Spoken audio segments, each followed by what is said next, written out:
Hello and welcome back to the hello and welcome back to the YouTube channel Run Sensible. I'm on today just to do a live chat. So I'm going to try and get this. I spoke about this before. We're going to try and get the live stream done every Friday going forwards. And today's live stream, I'm just going to talk about kind of my loose goals for the start of the year. I don't have any structured goals per se. I have a couple of small short-term goals that I want to work on, and I'm keeping the wheels going in terms of my training. So there's a couple of things I'm doing. Haven't finished out 2025. Had a very, very good year running last year, but finished up the year with a little bit of sickness, having the flu, and haven't felt 100% up until about last week in terms of my energy and just being back at it.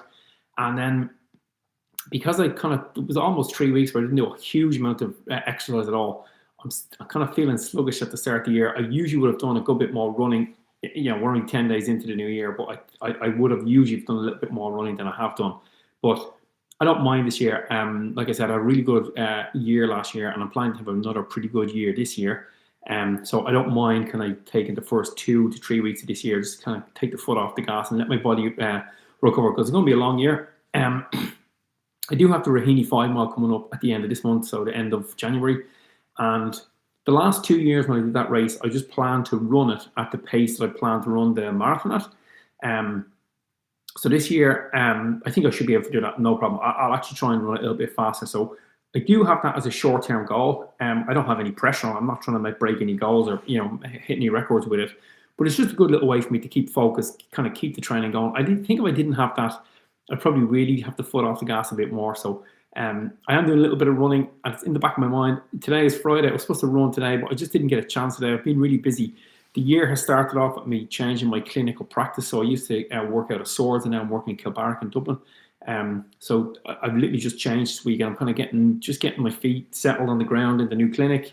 It's really nice here. I enjoy being in the building. It's great. But I've got a lot of admin stuff that I need to do to kind of make things run a little bit smooth and make sure everybody knows that I've changed from one clinic to the next. So that's kind of kept me really busy. And as a result of that, I haven't had a whole lot of time to run, but also I haven't had the graw to go out and do the running because I'm so preoccupied with changing my clinical practice. It's just a lot of work going on at the moment. So, this weekend I'll do a bit of running. What I tried to do was, I think the first week of the year, which was only a couple of days, I think I did like 13 or 14K total. And then last week, I think I did 35K or something like that. So I'll get it. I've only done 10 kilometers today. But I'll be over 35. But my plan for the week is just to get a little bit more mileage than I did last week, and I should be able to do that. I might run tonight's Friday. I'll definitely run tomorrow, Saturday, and I'll definitely run on Sunday. So that's kind of what I'm doing to keep it ticking over at the moment. Like I said, I'm not putting pressure on myself. Just a few little small goals. Like I said, have that Raheny race there in the pipeline, just to make sure that I do a little bit. And then just a little goal of each week trying to build up the mileage. Like, don't let it drop each week or week on week. And I'll do that until I get to about 45, 50 kilometers. I have cycled this week on the turbo trainer, and that's something that I want to incorporate into my training last year. So last year with the training, the running training was fine and it went really well. And I changed a couple of things with the running training. I added more marathon specific miles to the year last year. And I did a little bit more interval stuff this year. When it comes to doing the interval sessions, the kind of midweek hard run, I think I need to bring the volume up on that when I'm doing those hard sessions, make them a little bit more, add a couple of extra reps compared to what I did last year. And it'll be a kind of a step forward from what I did last year. And then I think the long runs were pretty much on point last year, so I can do those again this year. Just the way I did it, I build up for the first couple of weeks, just focus on getting 16K or 10 miles at the weekend. Once I'm kind of comfortable doing that, I'll bring it up to maybe around about 21K, 13 miles. And once I get to that, then bring it up to 25 and sit on that 25 kilometers at the weekend, or what's that, almost 15 miles until we start the marathon training, and then kind of build up from there. But that's a long way down the road. I'm not fully focused on that yet at all. There is the Dunshaughlin 10K race, which I did last year, but it turned into a little bit of a disaster. It was a hot night. I spoke about in the last video, I put too much pressure on myself to try and chase a PB, and I did it in that race. And the writing was all over the wall that it wasn't working, that the training wasn't going the way it should have done, that I wasn't getting as fit as I should have been. And when I turned up in the race, I had no confidence to do it. I had no belief that I was going to do it. And it turned into a really kind of, I had a bit of an injury as well, so or a bit of a niggle. So it just didn't work out right. So I think I can target that this year. I don't think I'll be going for PB in that race, but I think I could probably break 40 minutes for 10K. And that's not a specific goal I have, but it's something that I'm kind of thinking about now. And the reason why I'm thinking I can do that is because I definitely believe that I can get another PB in the half marathon like I did last year. So it's going 1:28:07. So underneath that, I can certainly do that this year. If I get my training kind of even relatively on point to what I did last year, I think I can do that because I have way more confidence to do it this year that I didn't have last year because I didn't see it coming. And then with that, with the training as well, I'll keep, like I said, last year I did a lot, for the second half of last year, I introduced loads of really low aerobic walking. So that's why I have to bike up in the turbo trainer. Last night, I just got on last night and just did 35 minutes working at about 150 watts, which is a kind of really low intensity cycle. I'm planning to do a lot of that this year. So just add in lots of cycling. I'll do some intensity stuff on the bike as well, but on the days where I don't feel like getting out and doing that long walk, I'll just kind of hop on the bike and do a bit there, burn some calories. So the idea for the year is to keep getting those around about that. At the moment, I'm trying to get about 1,000 calories burned a day, and I'm not doing that every day. But once I kind of get going again, and maybe another week or two, I'll definitely bring it up to that 1,500 and try and sit there and have one day a week where I just kind of go for that 500 calories burned. And that's kind of pretty much what I'm doing for this kind of early start to the year. Like I said, if you started the year with all these goals to do stuff, it's around this time where it starts to get hard. If you said you're going to try to commit to running 3 or 4 days a week or whatever, it starts to get hard. But like I always say to people, don't put too much pressure on yourself. If you think that you need a little bit of time to kind of ease into it, make sure you give yourself that, because consistency and sustainability is a lot better than just chasing these short-term goals. I definitely, it's taken me a long time to learn that, but sometimes having the chasing short-term goals is nowhere near as beneficial or sustainable as it is just to be consistent and just make sure that you get your health benefits as well as your fitness benefits throughout the year. So I definitely last year at the first half of last year, I definitely fell into the trap of focusing too much on trying to get that PB, because that was my goal for the year, was the PB any race. And I think I just focused on that a little bit too much, and didn't realize that I was missing out on some of the other stuff where I would have probably got fitter and certainly would have got healthier, which meant I rocked up at that 10K race with a little bit of a niggle that wasn't an ideal thing to have. But anyway, that's what it is. Anybody who's watching got any questions? If you have any questions that you want me to address in terms of what I'm doing for the year, if you want to ask me anything about any sort of training, any sort of kind of training modalities, just pop them in the comments there and I'll start to answer them. Otherwise, I'm just going to keep rambling on for a second. The goal certainly is to go for that PB in the half marathon, and I'm thinking that I have maybe 2 half marathons that I can target. A friend of mine has a half marathon at the beginning of August.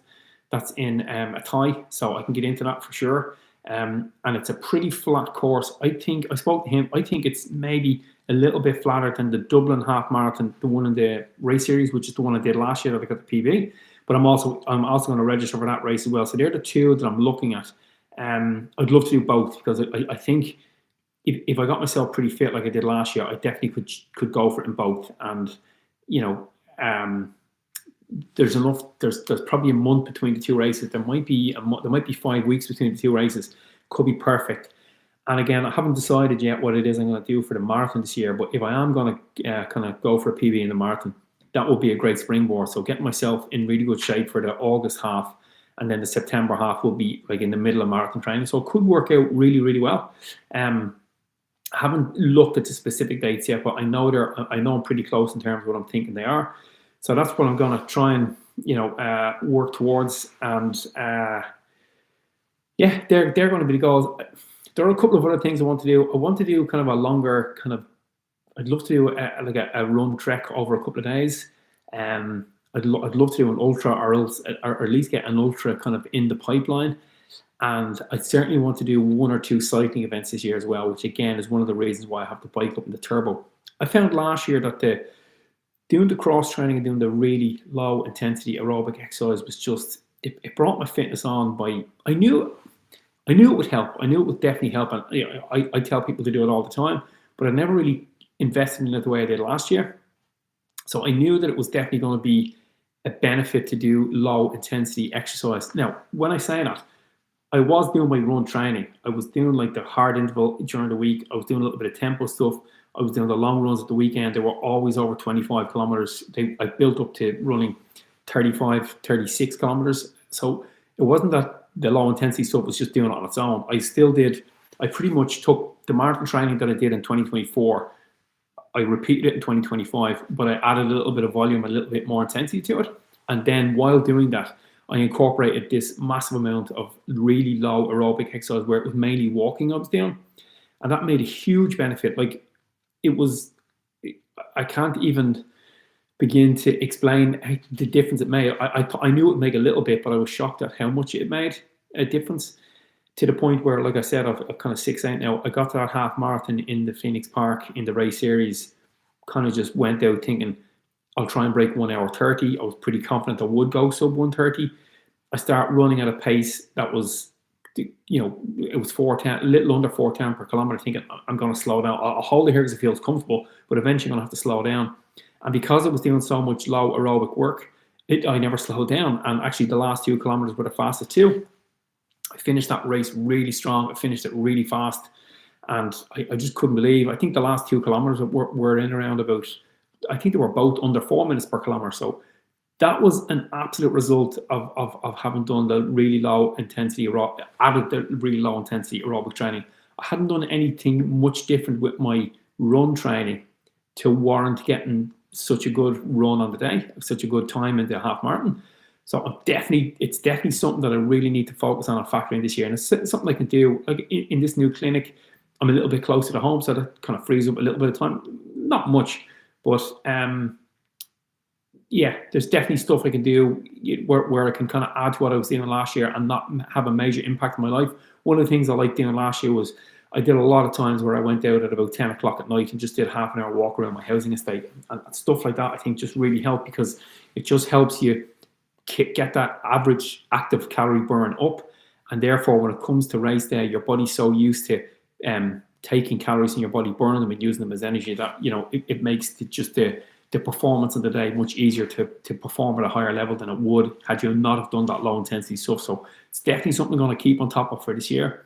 It will come definitely in the forms of I'll keep walking, keep doing lots of walking, because it was really good. But also I'm going to add I think I only probably did 3 or 4 cycles last year, but I have my bike back up. I paid for Zwift. I'm going to do a lot of cycling this year. I'd like to do, there's a on Zwift, you can cycle up Alpe to Zwift, which is pretty much a virtual version of Alpe d'Huez. And I think getting up that in an hour, I think is a pretty good challenge. So I think in the next week or two, I'm going to just ride up and see how long it takes me. And then I'll start to think about if I can get it done in an hour. I think if you were to get that done in an hour, you can pretty much say you're going to be very fit in order to do that. So that's a goal. That's another little goal that I have. Again, no pressure on it, because it's something that I'm saying now, but it might not work out.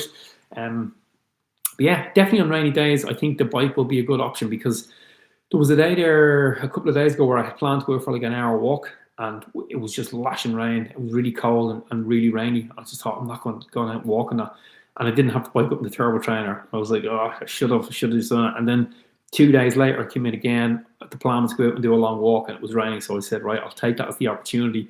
I just went out, took the bike out of the shed, put it up in the turbo trainer, and just did, I think it was 35 minutes. So it was last night, yeah.